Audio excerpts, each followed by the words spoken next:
Hey guys, we are back. Some more Salt Lake City Lakers franchise mode, and in this one, we are going to do the rest of the offseason of year number 4 and headed to year number 5.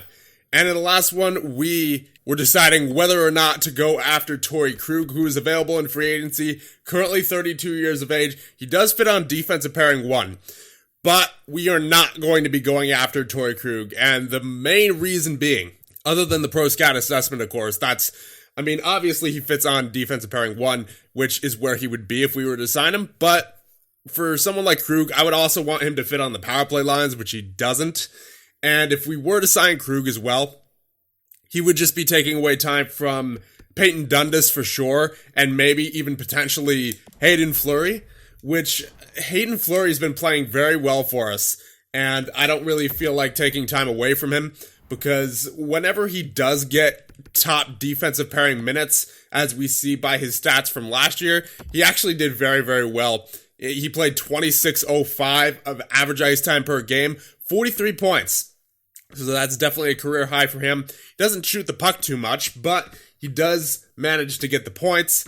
And not only that, he's physical as well. 143 hits last year, 148 the year before. So we know he's physical, and he simulates very, very well, even with top pairing minutes, such as 26.05 per game. And he only had 59 giveaways in that amount of time last year. So I really want to give Hayden Fleury and Peyton Dundas the most ice time possible, because I'm pretty sure that Dundas is going to grow a lot more over the offseason. I think he'll probably end up being like an 86 or an 87 to start next season, just based off the growth that he got during the regular season last year. So I think we don't even really need Krug. We just need to give as much time possible to Fleury and to Dundas. And even if we did get Krug, that would move Fleury or Dundas down to the top 4. And for Dundas, he doesn't really fit well in the top 4. He only fits well on the top pair. And for Fleury, I just wouldn't really feel comfortable playing him there with how well he's played as a top 2 defenseman. And then you're not going to put Krug on the top 4 or the top 6, definitely not.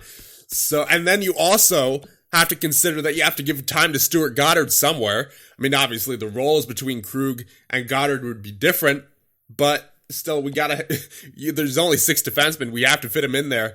And at that point, you would have to scratch one of these 3, really. I'm not going to scratch Montour because he had 38 points last year as a top 4 defenseman. And not only that, Montour is also pretty physical, 138 hits last year as well. So all of our offensive defensemen on this team are also very good physical defensemen, which you don't really find too often.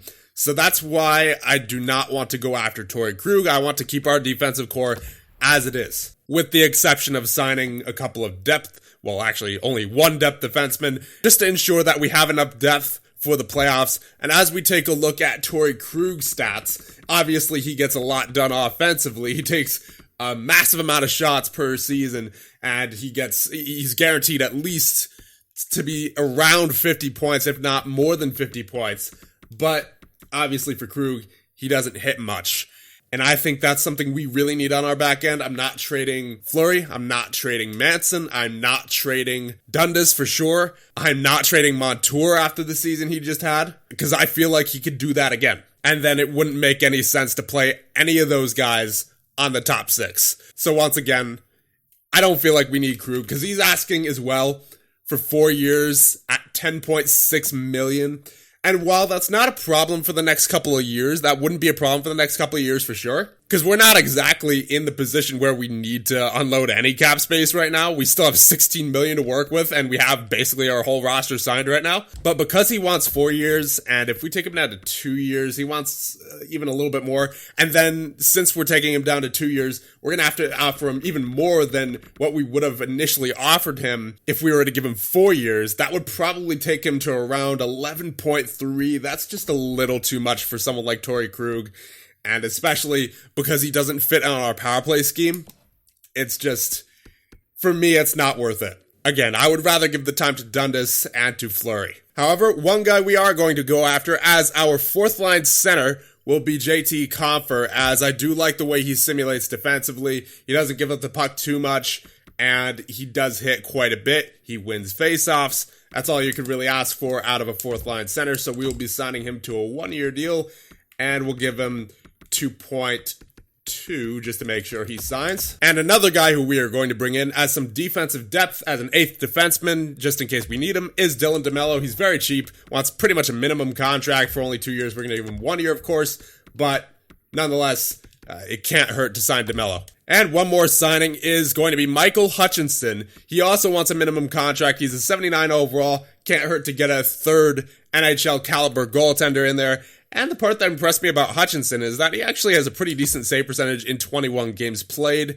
Last season with Anaheim, even though he only got 8 wins, he still had a .909 save percentage. And with the league the way it is, with how high scoring it is now compared to, let's say 10 years ago, that's for a backup, that's a pretty respectable save percentage, so we will also give him a contract. And of course, as you guys may remember, in the last one, we signed Aston Reese, or we approached to sign Aston Reese and Laurent Brossoit. So with that all being done, that is just about the rest of our offseason. We're only going after some depth guys, just so that we can let our young guys play. Because let's be honest, even though we made the playoffs last year, we're still a team that needs to let our young guys play because they're not fully at their potential yet. They're not even close in most cases. With Quentin Byfield, he's only an 82 overall. Still got plenty of growth to do. He did see some tremendous progress last season with 52 points, of course.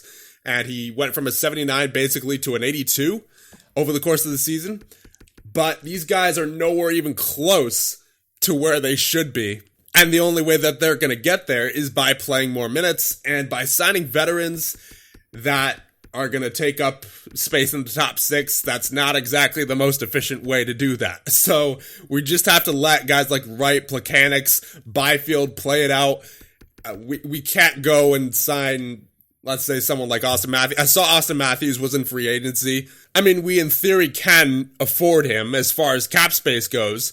But if we were to sign him right now, I mean, that would be 4 first-round picks down the drain. I am not about to do that because he is an RFA, and that's just going to be, no. We're not in the position to do that just yet. So I think, once again, signing depth players was the right move. And now we will see who signs. It should be all of them, and then we will get into the preseason of year number 5, and we'll see the growth of all of our young guys. So there's Brossoit, there's Compher, there's DeMello, there's Aston Reese, and there's Hutchinson. So before we get into next season, we're just going to review our roster once more just to be sure that we have all of our bases covered. So we have our starter in Shesterkin, we have a backup in Brossoit, we have another backup in Hutchinson, we are all set in goal. Defensively, you have Fleury, Dundas, Manson, Montour, Benning, Murphy, DeMello, and of course, Goddard. And then you also have Sterling in the minors. I'm not expecting him to come up this year because he is a 78 overall depth defenseman. I want him to get some experience in the AHL first. But that being said, it looks like we are all set on D. And at forward, you have Burakovsky, Hedl, Kapanen, that's 3. 6 is Faxa, Kasha, and Palat. Byfield, Kane, Aston Reese, that's 9. 10, 11, 12 is Plekanec, Wright, and Compher, and then Simmons is 13. And then you have Tanev and Naslund as well in the minors. So we are all set to go. And let us get to the start of year number 5. We have a trade to Boston, Mikheyev, a 3rd, a 4th, and a 5th. And to Montreal, Spurgeon, and a 5th. So now we will review the growth for the start of year number 5. Shesterkin is an 85, Brossoit is an 81, Hutchinson is a 78, Bednar is a 74, and Bowman is a 72. So he didn't grow too much over the course of the offseason. I believe it was a 70 is when we last checked. So hopefully he sees some better growth throughout the course of this regular season in the AHL. As for defensemen, you have Fleury, who is an 86. Dundas is an 85. Okay, so not as much growth as I thought we would see out of him, as he did see quite a bit of progression throughout the regular season last year. But he went from an 84 to an 85, so, and you know what, he's still 20 years of age. As long as he sees some more growth throughout the regular season this year, I'm not really complaining. So we'll see what he can do on the top 2 with Hayden Fleury. Manson is an 84, Montour is an 82. Benning and Murphy are 80s, DeMello is a 79, and as we take a look in the system, Goddard is an 80s, so he's an official top 6 defenseman. We will definitely call him up. And in the system, you have Carson Lambos is a 78 now. So he was actually a 74, I believe, before the offseason jump, and now he's a 78. So we saw some real good growth out of him. He should be ready really by the start of next season, I would imagine, no later.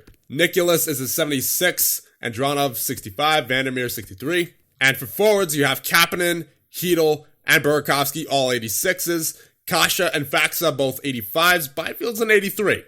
All right, so some decent growth out of Byfield. Not ideal, but it's definitely better than what we saw out of him last year, which was pretty much no growth whatsoever at the start of last season anyway. Obviously, he grew throughout the season as he started to produce more, but he's definitely on the right track as of right now. So I'm happy with that. Shane Wright, he is an 83 as well. So despite his struggles last season, he only had 28 points total. Saw some good growth. Andre Palat, 82. Aston Reese and Kane, 81. Plekanec, 81 as well. Confer, 80. Simmons, 78. And in the minors, you have Joshua Waugh, who is now a 79. So he should be ready to go by next season for sure.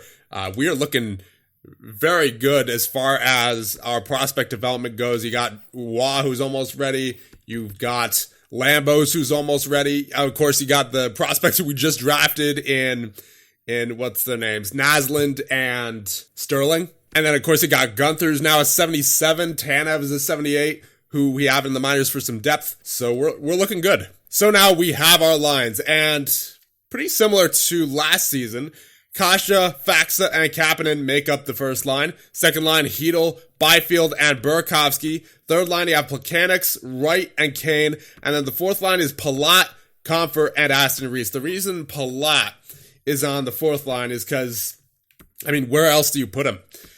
Right? Because with Kane on the third line, you have to have that physicality with Shane Wright. Otherwise, we've seen what happens.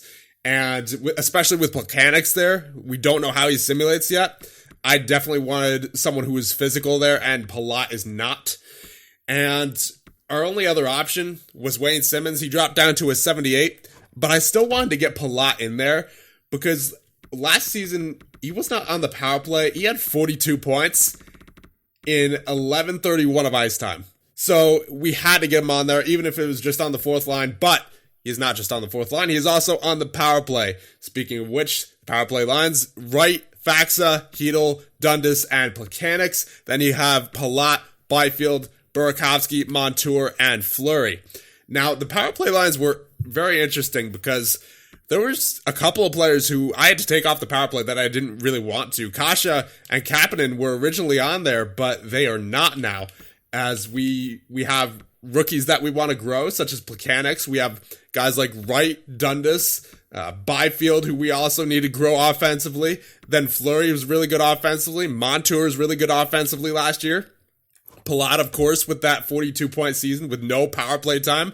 And, of course, now being on the fourth line, had to get him some power play time. So, they had to make some tough decisions for the power play especially. And the four-man power play, you have Faxa, Kasha, Dundas, and Montour. Then you have Hedl, Burakovsky, Fleury, and Kane. And then for the penalty kill, the penalty kill was interesting because none of our defensemen fit our penalty kill strategy. So I had to just go for whatever got us a 0 for line chemistry because everything else brought us either a -1 or -3 for line chemistry. So Hedl, Confer, Fleury, and Manson make up the first penalty kill unit, and then you got Faxa, Aston Reese, Goddard, and Montour. Now you'll notice that Peyton Dundas is not on there, but that's why I made sure to get Dundas top unit penalty kill time, as well as obviously the top 2 defensive pair on even strength. So he's getting more than enough time. He should still end up growing pretty well. And then on the 3-man penalty kill, you have Hedl, Fleury, and Manson, and then Aston Reese with Goddard and Montour. And then the 4-on-4, you have Faxa, Kasha, Dundas, and Fleury. Then you have Byfield, Wright, Manson, and Montour. And then Hedl, Burakovsky, Goddard, and Benning. The 3-on-3, you have Faxa, Kasha, and Fleury. Byfield, Wright, and Dundas, and then Hedl, Burakovsky, and Montour. Extra attackers, Faxa and Hedl. Shootout, Wright, Burakovsky, Kapanen, Kasha, and Faxa. And in goal, you of course have Shesterkin, and then Brissois is starting as the backup for right now. and scratched our Simmons, DeMello, and Murphy. And now, before we go any further, we have to set our captain. We may have had an unofficial captain in the past just because the game probably auto-sets it. And yeah, obviously Manson, we never set his captaincy, so we removed that. Fleury, we're going to remove the A from him. And Kasha, we will remove the A from him. So we're going to start completely fresh here. So the first alternate captain is someone who has been here since day one, and that will be Filipino. He's seen some pretty good progression over the past 4 years or so, and he had a career high in points last season. He was very good defensively as well, and obviously he's been here since day one, so he is someone who I think the younger guys can look up to. Our second alternate will be Andrei Burakovsky. He was very good defensively last year as well, had a takeaway to giveaway ratio of almost 2-1, and obviously he was very good offensively as well. And now our captain will be none other than Hayden Fleury. He was very physical last year. He was able to bring his offensive game, and I feel he is ready. He has developed tremendously ever since we took him out of the expansion draft. I believe he was an 80 overall when we took him out of the expansion draft. He's now an 86. Once again, he's another one of those guys who's been here with us since day one, so we are entrusting him with the captaincy. So now we are going to simulate through preseason, and then we'll do a month's worth of simulation in the regular season, and then I think we're going to end things off. I have plenty of more recordings to do today, so we are just going to get right to it. Well, we had an absolutely brutal preseason, 1-5-1. Let's just shake it off and get ready for the regular season to start. So I was just checking out our prospects just to sign some of them for our HL squad, and Alvin Wong is having a season so far. In 8 games, in an adult league, 12 points. That is already 10 more than he had last season total.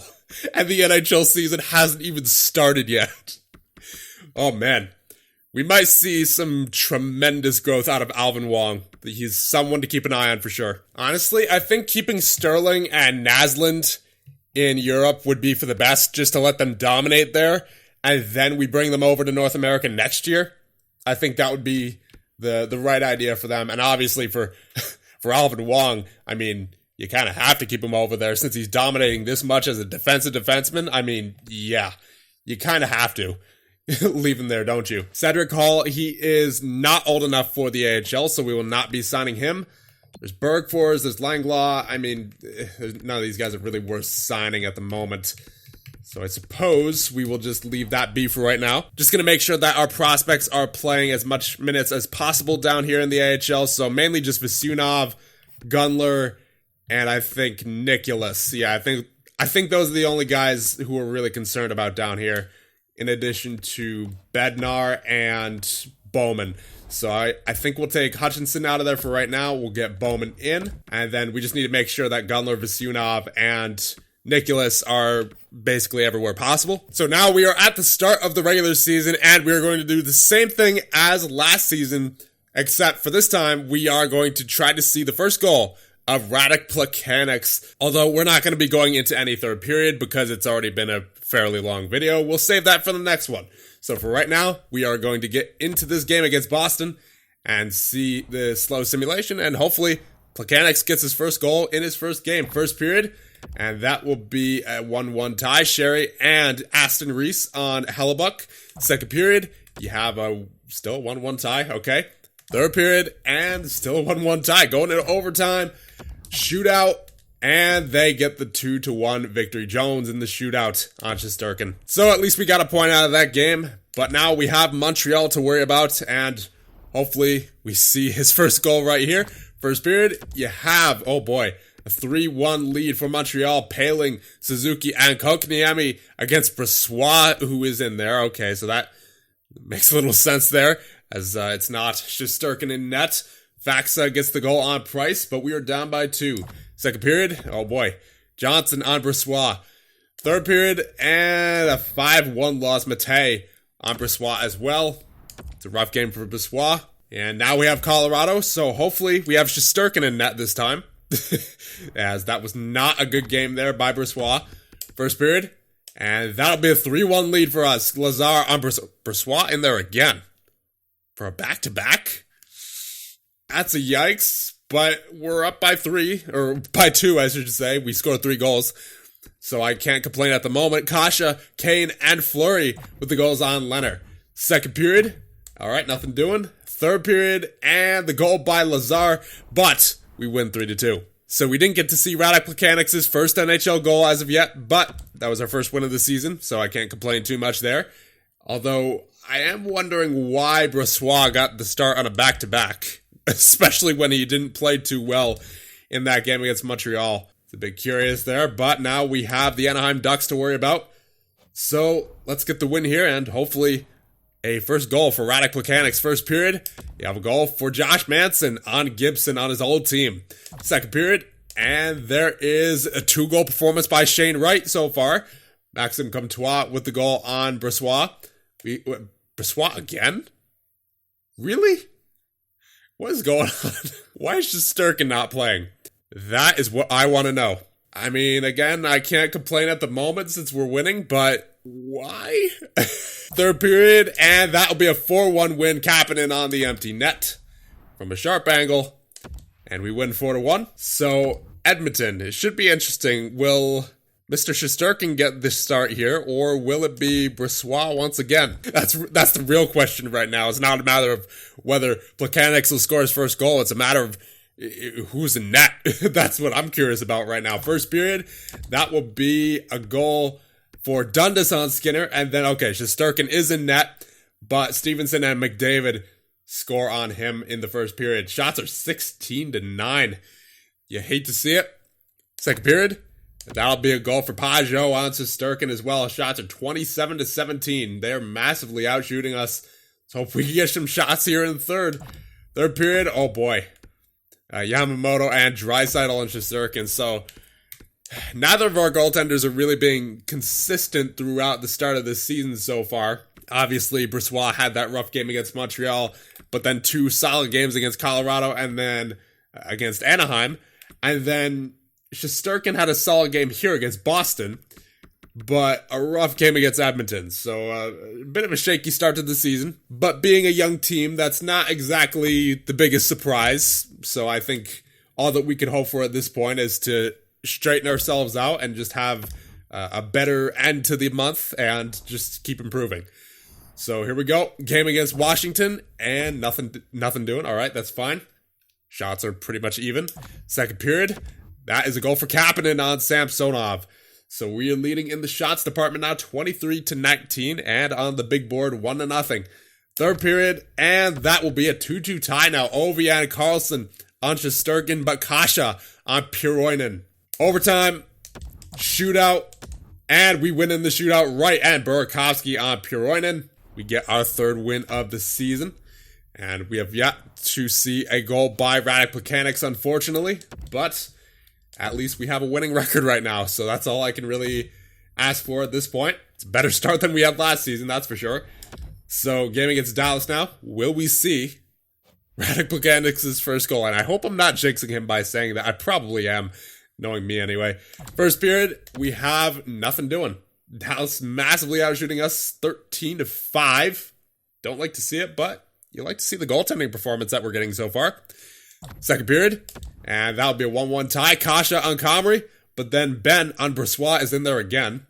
So I think Brossoit has actually gotten more starts than Shesterkin has so far. And third period, you have a 4-1 win. Let's go, boys. Kapanen and Kane on Comrie, and then Kasha into the empty net. We win 4-1. So, you know what? We're doing well with Mr. Brossoit in net, so I can't complain, but it's just puzzling as to why the computer is using Brossoit more, even though he's a far worse overall than Shesterkin is. And last game of the month, we have the Tampa Bay Lightning, who are currently 2-5. So maybe having a little bit of a drop-off there are the Tampa Bay Lightning as we go into the game against them. First period, we have a goal from JT Compher on Vasilevsky. Second period, we have a goal from Hayden Fleury, the newest captain, the first captain, I should say, of your Salt Lake City Lakers. We're up 2-0 against the Lightning. And third period, there's a goal for Dundas on Vasilevsky. We make it a 3-0 shutout victory. 37 shots to 24. We outplayed them by a wide margin. And the 3 stars of the game, Comfort, Dundas, and Shesterkin played this time, so he gets the shutout. So I guess as of right now, we have 2 pretty good goaltenders. I mean, obviously, both of them had a couple of rough games in there, but for the most part, we've been pretty solid. 5-2-1. So as we check out the stats for forwards, Kapanen leads our team in points currently with 8. Then you have Kasha with 6, Wright with 5, 4 for Kane, Faxa, and Plekanec. So he has 4 assists, but no goals yet. That's fine. Aston Reese with 3, Hedel and Palat with 2, Comfort and Byfield only with 1. Interesting.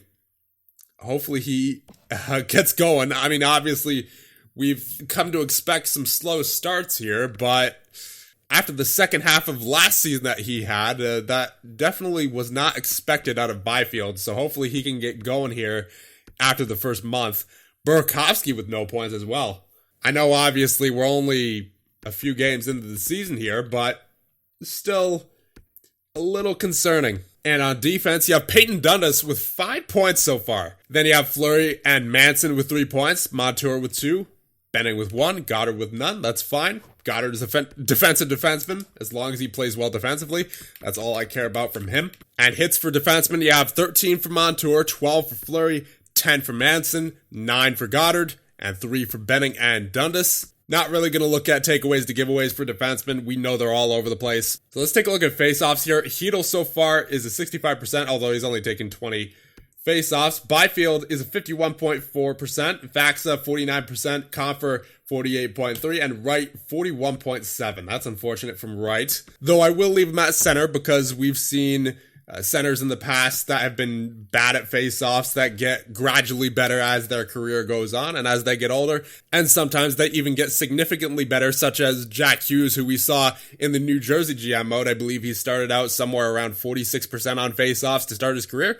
Then he managed to get all the way up to like around a 55% in year numbers 8, 9, and 10. And that was around where Nico Hischier was, so that he definitely improved on face-offs. So I'm not moving Shane Wright out of the center position for right now. But that being said, moving him to the wing in the future is an option to consider. Leading the hits for forwards, you have Byfield with 17, 16 for Kapanen, 15 for Hedel, 13 for Kopfer. You have Faxa with 12, Kane with 11, Aston Reese with 10, then Kasha and Plekanec also hit per game, and then Wright, Burakovsky, all the guys who don't hit. Obviously, going to be down there in hits. That's fine. Not every guy has to hit on the roster, but I expect most of the guys on our current roster to hit, and that's exactly what they're doing. So, no complaints from me.